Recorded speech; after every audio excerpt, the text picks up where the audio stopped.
Welcome. Who teaches us to govern ourselves?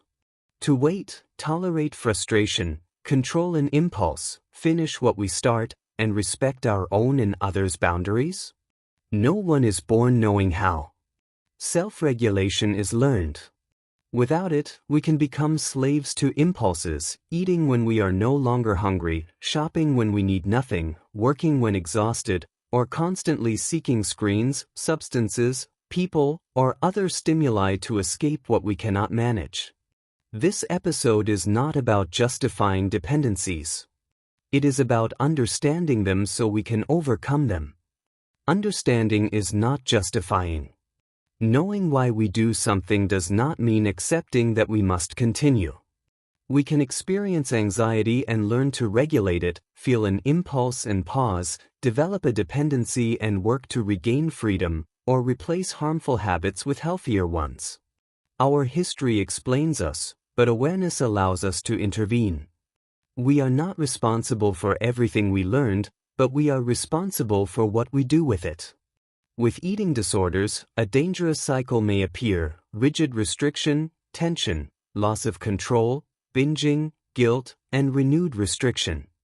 Hyperphagia, recurrent binging, or purging behaviors, as in bulimia nervosa, can seriously affect physical and psychological health and require professional assessment and treatment when indicated. Understanding these conditions does not mean accepting harmful behavior. If a behavior damages your health, address it with compassion, knowledge, and commitment. Self-control is not repression. Repression says, "What I feel is wrong." Self-regulation says, "I feel this, I recognize it, and I choose what to do." The goal is not to stop feeling hunger, desire, frustration, sadness, or pleasure, but to learn to govern our response. Freedom is not obeying every impulse, it is being able to choose. Discipline is self-care.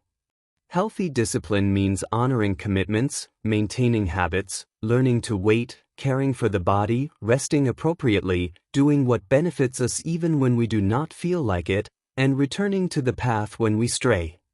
Discipline should strengthen us, not humiliate us. Perfectionism, aspiration or trap. Not all perfectionism is pathological. There is a difference between "I must be perfect" or "I am worthless" and "I want to develop my abilities and improve progressively." The first can become tyranny, the second can become growth. Pharaoh does not reject excellence. It makes excellence human, attainable, and progressive. We do not need to change everything tomorrow. We need a direction and a next step. The Pharaoh principle: small goals, strong commitment. Ask, what is my goal? Why do I want it? What is my first concrete action? For how long? How will I evaluate it? Then maintain, observe, correct, and continue. Character is built through repeated conscious choices. Jung invites us to ask, which part of me seeks immediate pleasure? Which fears losing control? Which seeks approval? Which feels frustrated? Which part have I refused to see? The shadow is not an excuse, it is material for self-knowledge. Understanding it helps us stop being unconsciously governed by it. From Ken Wilber's integral perspective, compulsive behavior cannot be reduced to one cause. We examine the individual interior, thoughts, emotions, values, consciousness, the individual exterior, body, behavior, sleep, nutrition, habits, the collective interior, family, relationships, culture, and the collective exterior, social environment, networks, work, and living conditions. Integration does not remove responsibility, it shows us where to intervene. From the Pharaoh perspective inspired by the biology of meaning, we may explore the personal significance and perceived adaptive function of a behavior. But a hypothesis of meaning does not prove a biological cause. Eating disorders and addictions are complex, multifactorial phenomena. Pharaoh may broaden understanding through biographical exploration, but it does not replace medicine, psychology, or psychiatry when needed. TCM and Taoism offer the principle of balance, neither neglect nor excessive control, neither constant indulgence nor war against oneself. The body needs rhythms of activity and rest, nourishment and digestion, effort and recovery. Taoist thought invites us to restore harmony rather than obey every desire. The body as the home of consciousness. Our body is neither an object to hate nor a trophy to display.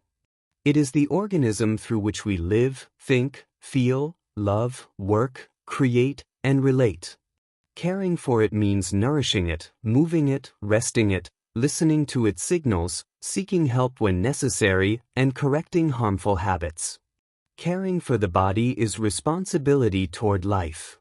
From individual to person. Do we want to satisfy every impulse or become people capable of choosing? We have desires without being their slaves. We have emotions and can learn to regulate them. We can accept limits, expand our capacities, say no, accept no, respect ourselves and others, make mistakes, and begin again. Self-regulation is also a social skill. Putting on the gloves. When a behavior is damaging our life, we must stop negotiating endlessly with it. We put on the gloves, not to fight or punish ourselves, but to work seriously on ourselves, with a goal, a plan, support when needed, perseverance, and joy. Every step forward proves that change is possible.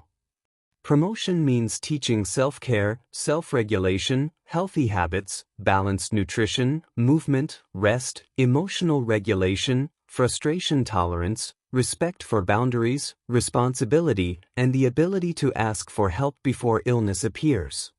Prevention means recognizing early signs, loss of control, increasingly rigid restrictions, recurrent binge eating, intense guilt, compensatory behaviors, isolation, and physical or psychological deterioration.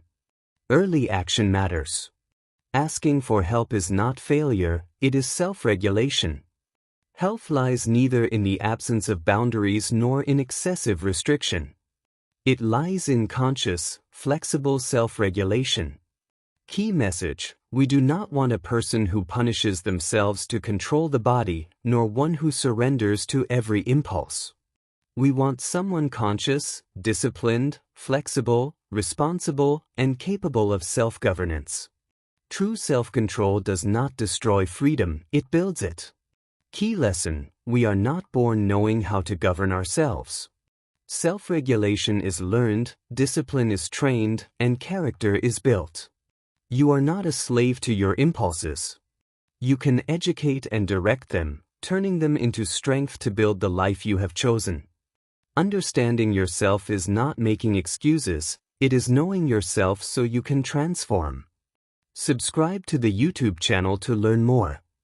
Study science with awareness at ECEL Faro, because in health, knowledge is vital. Like, comment, and share to raise collective awareness.